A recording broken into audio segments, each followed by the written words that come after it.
मी या ठिकाणी आता पाचारण करतो ॲडव्होकेट R.K. माहेश्वरीजी यांनी इथे यावं आणि विषयावर मार्गदर्शन करावं.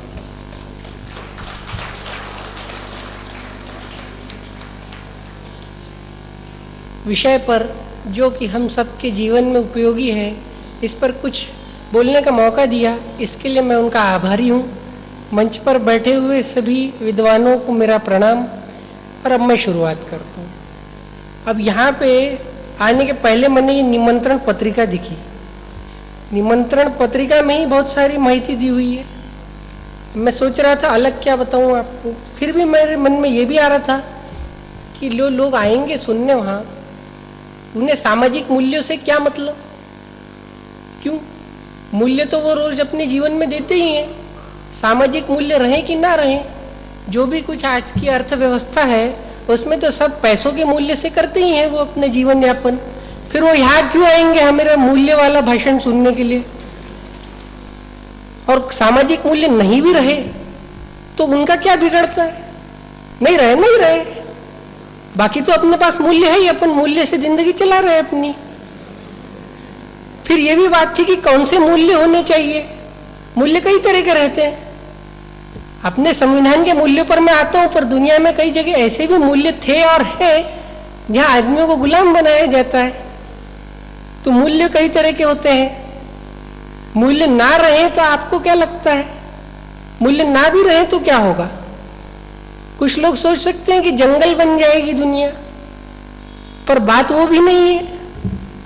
क्योंकि जंगल में भी तो मूल्य यही होता है कि जो सबसे शक्तिशाली है वो सबसे ज्यादा दिन जिए, जो उससे कमजोर है वो कम दिन, जो सबसे कमजोर है वो जल्दी से जल्दी दुनिया से छोड़े.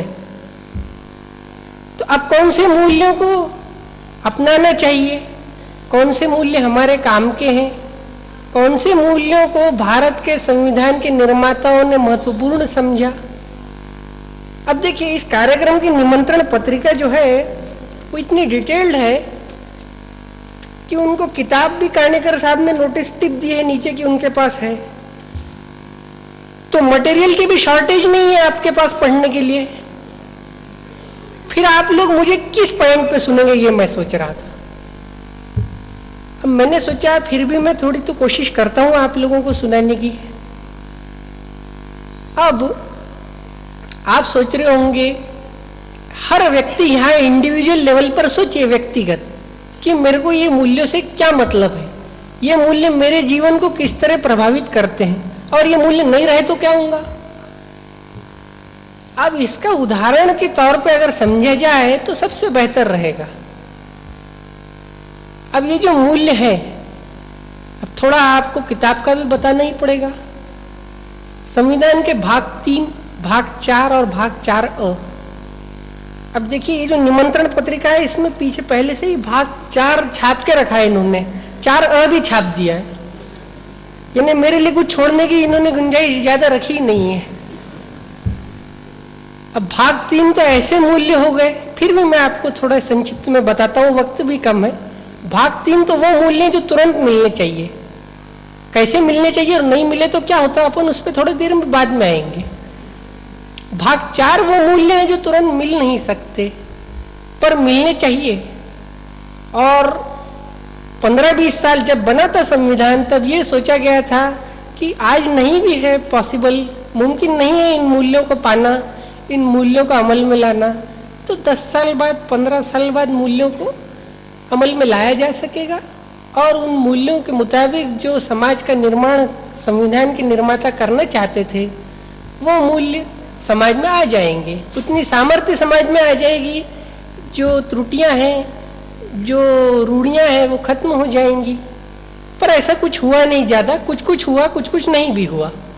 और भाग 4A, अब कुछ समय बाद कुछ लोगों को ये समझ में आया, विद्वानों को, कि हर आदमी अधिकार तो मांग रहा है संविधान में, मूल्य मांग रहा है जो उसके फायदे के हैं. पर दूसरे का वक्त जब आता है मूल्यों का, दूसरे के मूल्य जब उससे आगे अटकते हैं तो फिर वो उस वक्त स्वार्थी बन जाता है. वो उसके मूल्यों को मानने के लिए तैयार नहीं. अब देखिए, आप अपने जीवन में शुरुआत से सोचिए, आपका जन्म हुआ, एक व्यक्ति, यहाँ पे तो मुझे लगता है 200-250 लोग बैठे होंगे या और ज्यादा होंगे, बाहर भी कुछ लोग होंगे, पर हर सुनने वाला सोच रहा होगा कि मूल्य का मुझे क्या मतलब है और मेरे क्या फायदे का है, और संविधान जिसे मैं पालन करने की बात कर रहे हैं कायनेकर साहब, ये मैंने क्यों पालन करना चाहिए, इसके मूल्यों का अगर मैं पालन करूंगा तो मुझे क्या फायदा होगा, क्या हो सकता है इसका नतीजा। अब आपको मैं एक छोटा उदाहरण देता हूं। ये जो सामाजिक मूल्य हमारे संविधान के निर्माताओं ने संविधान में जोड़े, समायोजित किए, उन्हें अलग अलग तरह से विभाजित किया, भागों में विभाजित किया। कुछ तुरंत चाहिए मूल्य, कुछ मूल्य थोड़े वक्त बाद आ भी सकते हैं, थोड़ी देर राह भी देखी जा सकती है। अब एक नया बच्चा जन्म लेता है, अब वो जन्म लेते वक्त तो कोई फॉर्म भर के नहीं आता भगवान के यहाँ पे, कौन सी जात में लेगा, कौन से धर्म में लेगा, कौन से घर में लेगा, कौन से शहर में लेगा, कोई फॉर्म तो है नहीं, फिलअप कर दो, कोई एग्जाम भी नहीं होती, बैठ के पेपर लिख दो तो मार्क जीतता है, अपन चले जाएंगे उधर। तो अभी ऐसे में कैसा मूल्यों से, ये मूल्य उस टाइम उसके काम आते। अब नया बच्चे का जन्म हुआ, अब बच्चे 2 जन्म हुए, पर अगर एग्जाम होती कोई भगवान के यहाँ तो चलो जिसके मार्क ज्यादा है उसको अपन प्राइमरी इंपॉर्टेंस देते हैं, उसको ज्यादा सुविधाएं देते हैं, उसको ज्यादा मान सम्मान देते हैं, पर ऐसा कुछ नहीं था। तो अब ऐसे में जो अलग अलग बच्चे पैदा हुए उनमें आपस में किसको महत्वपूर्ण माना जाए, किसे थोड़ा पिछड़ा हुआ माना जाए। अब क्या हुआ, पुरानी रूढ़ियों के हिसाब से जो श्रीमंत के यहाँ पैदा हुआ वो बड़ा रईस माना गया, उसे सब सुविधाएं थी, और यहाँ तक कि उसके आस पड़ोस वाले भी उसे इज्जत से देखते थे। जाति का भी असर था। फिर आर्थिक मामले तो हमेशा ही रहे, जो आर्थिक दृष्टि से मजबूत होता है समाज के झुकाव उसकी तरफ ज्यादा होता है, और बहुत सारी बातें। पर आप मेरी बात समझ रहे हैं, सामाजिक मूल्य एक छोटे बच्चे से शुरुआत कर रहा हूं मैं, उसका जन्म हुआ है, उसके पास अभी नामकरण भी नहीं हुआ है, पर हमारे संविधान के निर्माताकारों ने कोशिश इसकी की है कि हर बच्चा कानून की नज़र में, सरकार की नज़र में, सरकार के जितनी यंत्रणाएं हैं उनकी नज़र में एक बराबर हो। अब धाराएं तो यहाँ पे किताबें बहुत सारी हैं, धाराओं को मैं जाऊंगा तो यहाँ वक्त कम पड़ेगा। फिर आगे आप सोचिए, अब वो बच्चे का जन्म हो चुका है, अब किसी पुराने जमाने में अभी तो भी कम हो गया है, आप जानते होंगे कोई गांव में कोई राय बहादुर रहता था, कोई और बहादुर रहता था, कोई राव साहेब रहता था, ऐसी उपाधियां रहती थी। अभी जो किसी के घर में जन्मा है राव बहादुर के, उसको तो ज्यादा इज्जत देंगे लोग।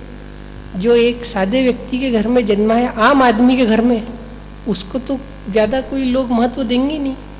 संविधान के निर्माताकारों को लगा ये गलत है। साथ ही साथ उस बच्चे को भी अगर आगे जाके उसे उपाधि नहीं मिल पाए किसी वजह से, तो क्या वो कुछ तुच्छ समझा जाना चाहिए? नहीं। तो ऐसे में क्या करेंगे?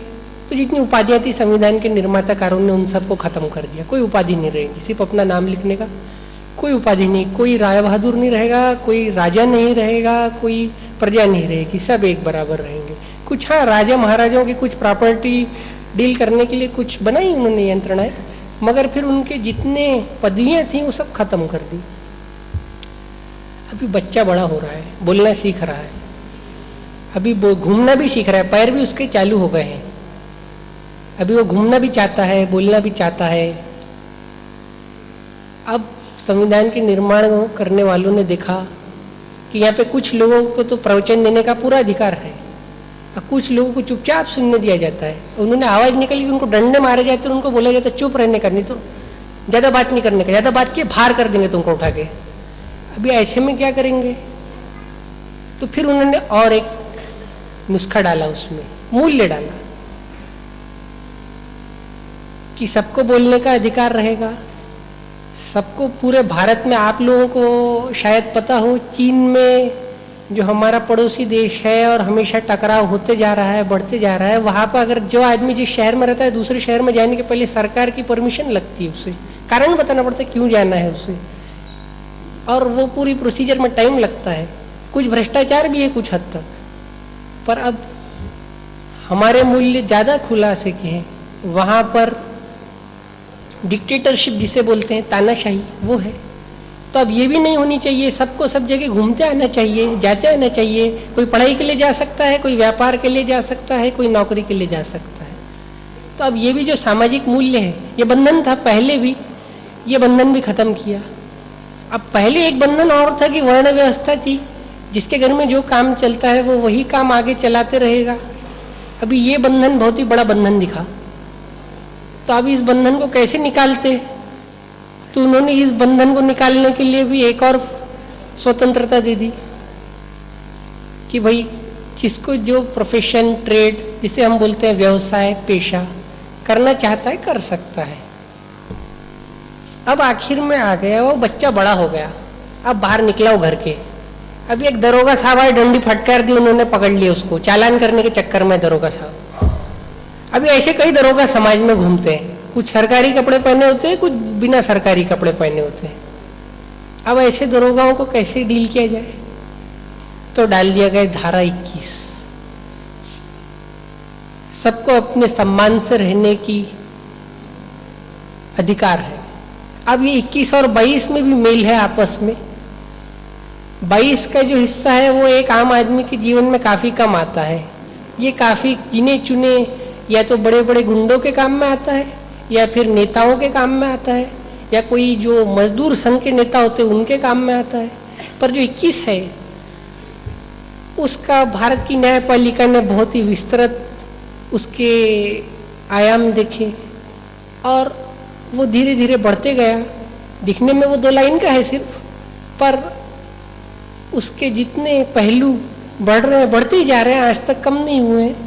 उसमें डिग्निटी एक शब्द जो यूज किया गया है, और राइट टू लाइफ और डिग्निटी की भी अलग अलग शेड्स आपको मिलेंगे। उसमें एक ये भी है कि हर व्यक्ति को रोजगार मिले, वो उसका अधिकार है। अब थोड़ी धार्मिक तरफ भी चले। अब संविधान के निर्माणकर्ताओं को लगा कि हर बच्चा अलग अलग धर्म का है, तो अब कैसे करें? तो किसी को तो मस्जिद में जाना है, किसी को चर्च में जाना है, किसी को मंदिर में जाना है। अच्छा, तो अब कैसा करना चाहिए? साथ में रखना भी है और विविधता भी है। तो उन्होंने सोचा ये भी एक मूल्य रख लेते हैं, जिससे हर व्यक्ति को अपने खुद के धर्म का पालन करने की पूरी स्वतंत्रता मिले। अब थोड़ा उन्होंने देखा धार्मिक संस्थाएं शिक्षा भी देती हैं, तो अब धार्मिक संस्थाओं को तो भी थोड़ा खुला हाथ देना चाहिए। खुला हाथ दे दिया। खुला हाथ इस दृष्टि से दिया कि वो अपनी शिक्षण संस्थाएं बना सकती हैं, चला सकती हैं सरकार के मार्गदर्शन में। अब धर्म के नाम पर कोई कर भी नहीं लगा सकते, ये भी मूल्य उन्होंने रखा। इतिहास में पहले धर्म के नाम पर कर लगाया जा चुका है। अब ये तो सब हो गए तुरंत जो उस बच्चे को जरूरत होती है, जो घर से निकलता है या घर में आता है, तो उसे कहाँ कहाँ दिक्कतें आ सकती हैं और किस किस तरह की आ सकती हैं। अब वो बच्चा बड़ा हो रहा है, उसका भविष्य उसके माँ बाप सोच रहे हैं, और यहाँ पे संविधान बनाने वाले भी हमारे माँ बाप हैं। अब ये जो आगे की सोच है, ये आपकी निमंत्रण पत्रिका में पृष्ठ क्रमांक तत्व अनुच्छेद 37 अनुच्छेद 51 को, खैर ये तो आपके पास होगा ही, पर अब यहाँ पे आप देखेंगे कि पहले हमारे जो संविधान के निर्माता थे, उन्होंने सोचा कि ये जो हम मूल्य इस संविधान के भाग में लिख रहे हैं, अब इनका महत्व कैसे बनाए? इसे किसी न्याय मंदिर में या कोर्ट में जाके तो केस डाल के नहीं लाया जा सकता, तो अब लाया नहीं जा सकता, तो अब पर फिर भी मानना चाहिए। तो फिर उन्होंने अनुच्छेद 37 धारा 37 डाल के उसका खुलासा किया। आगे की धाराओं में उन्होंने बहुत सारी बातें की, उसमें से 4-5 खास मुद्दे किए हैं। पहले तो उन्होंने अनुसूचित जाति, जनजाति, जमाती, ये थोड़े पिछड़े चल रहे थे, इनमें आर्थिक परिस्थिति से भी ये पिछड़े थे और शैक्षणिक स्थिति से भी ये पिछड़े थे। तो इस पिछड़ेपन को दूर करने की सरकार कोशिश करे, ये एक मुद्दा उन्होंने रखा। दूसरा मुद्दा रखा उन्होंने स्त्रियां और बच्चों का कल्याण। यहाँ की हालात, हमारी पुरानी संस्कृति और यहाँ की गरीबी, इन सब का सबसे ज़्यादा बुरा परिणाम स्त्रियों और बच्चों पर ही पड़ता था। उन्होंने ये देखा और इसलिए सोचा कि इस पे भी ध्यान देना चाहिए। ये भी उन्होंने धारा डाली। फिर उन्होंने सोचा अब ये बच्चा बड़ा हो जाता है, शराबी बन जाता है, कुछ बच्चे जम के शराब पीते हैं, माँ बाप परेशान रहते हैं, घर वाले परेशान रहते हैं। कई बार तो पता चलता है, कॉलेज में मेरे साथ कुछ लोग थे, वो कॉलेज में उनके कभी कभार गलती से पिताजी आ जाते थे, तो उनके पिताजी कॉलेज में होते थे, लड़का फिर भी कॉलेज में नहीं होता था। फिर पिताजी पता लगाते थे यहाँ वहाँ कि वो आज सवेरे तो निकला था, फिर कहाँ गया। फिर कुछ कुछ पता चलता था, फिर और बाद में पता चलता था, फिर कुछ होता था आगे जो भी होता। पर वो लड़का क्या करता था, यहाँ वहाँ आवारागरी करता था, तफरी करता था, घर में बताता था मैं स्कूल जा रहा हूँ, कॉलेज जा रहा हूँ, और नशीली वस्तुएं लेता भी लगता था अपने बुरे साथियों के चक्कर में। तो सबसे खास जो है मूल्य, ये लंबे समय में समाज के काम आ सकता है, वो है अनुच्छेद 47।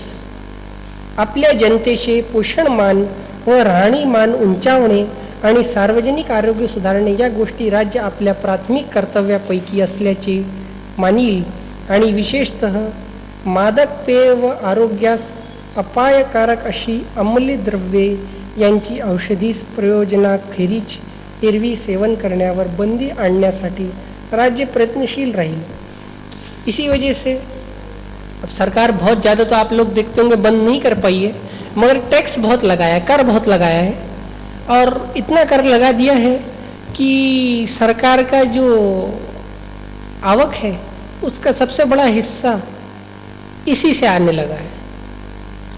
इसलिए हम सब लोगों को यहाँ सोचना चाहिए कि हम ये जो धाराएं हैं ये सरकार तो करेगी, हम में से भी कुछ लोग या हम भी अपना कुछ दायित्व दे सकते हैं क्या।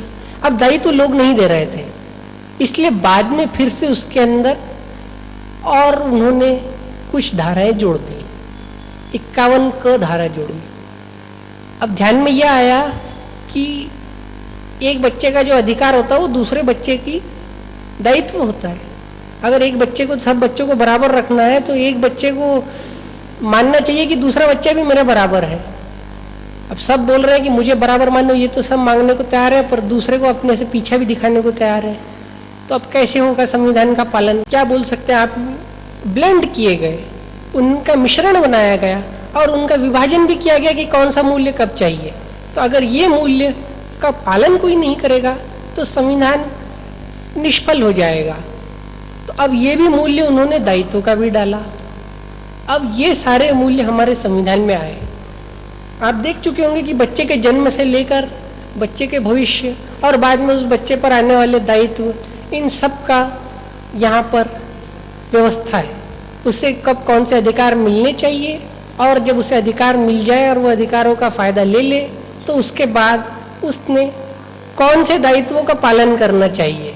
ये सिर्फ एक तरफा मूल्य नहीं है हमारे संविधान में कि सब अधिकार मिलेंगे, दायित्व भी है। तो इस तरह से ये एक अच्छा मिश्रण है। अगर इस मिश्रण को कोई अपने जीवन में उतार ले, लोग सोचेंगे कि संविधान कोर्ट केसों में, बड़े भाषणों में ही काम आता है, मगर आप एक एक धारा में जाएंगे आपको लगेगा कि इसमें आप भी कुछ अपने कुटुंब के स्तर पर ही कुछ कर सकते हैं। एक मैंने आपको मादक पेय का बताया, सरकार का जिम्मा है, संविधान के निर्माताकारों ने ये जिम्मा सरकार पर डाला कि वो कम करने की कोशिश करेंगे, मगर कम करने की कोशिश में आप लोगों में से या जो लोग उन पेयों का उपयोग करते हैं वो भी कुछ कोशिश कर सकते हैं कुछ हद तक। ऐसा नहीं कि पूरा जिम्मा सरकार का ही है। बाकी जो है, जो अभी कानेकर सर बोल रहे थे कि हमें धर्म और जाति की दीवारें तोड़ देना है, तो दीवारें तोड़ने के लिए सरकार नहीं आ सकती, थोड़ा लोगों को भी दीवारों को तोड़ना ही पड़ेगा। सरकार दीवार तोड़ने के बाद आपके ऊपर कोई गुनाह दाखिल ना हो इसका कानून बना सकती है, पर दीवार तोड़ना आपको ही पड़ेगा। तो इस तरह से आप देखेंगे कि हमारे संविधान में एक ऐसा मिश्रण है जो व्यक्ति की तुरंत जिन मूल्यों की आवश्यकता है जो ना मिले तो उसका जीवन एक सुखद, एक आनंदमय और एक फलकारी जीवन नहीं होगा, उनका भी समावेश है। तथा उन सभी आनंदों को लेने के बाद समाज के प्रति जो उसका दायित्व है उनका भी समावेश है। ऐसे संविधान के हमारे निर्माताकारों को मेरा प्रणाम। और अब मेरे पीछे काफ़ी विद्वान लोग हैं तो मैं ज़्यादा तो कुछ बोल नहीं सकता, कहीं त्रुटि हो गई होगी मुझसे तो मुझे क्षमा करें। मैं यहाँ बोलकर, इतने शब्द बोलकर अपना ये वक्तव्य समाप्त करता हूँ। जय भारत माता की जय।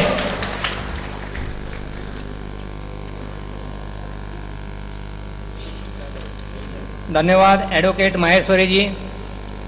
आपण उदाहरणाच्या माध्यमातून एका मुलाचं उदाहरण घेऊन देशातील जनतेला कुठल्या कुठल्या अधिकाराची गरज आहे आणि ते अधिकार आपल्या संविधानानं कसे दिलेले आहेत ते आपण मांडलेले आहात. याबद्दल परत आपले धन्यवाद. या ठिकाणी मी पाचारण करतो आयुष्यमान ॲडव्होकेट फिरदोस मिर्झाजी. त्यांनी या ठिकाणी येऊन विषयावर मार्गदर्शन करावं. राष्ट्रीय संविधान प्रबोधन साहित्य संमेलनाचे उद्घाटक ॲडव्होकेट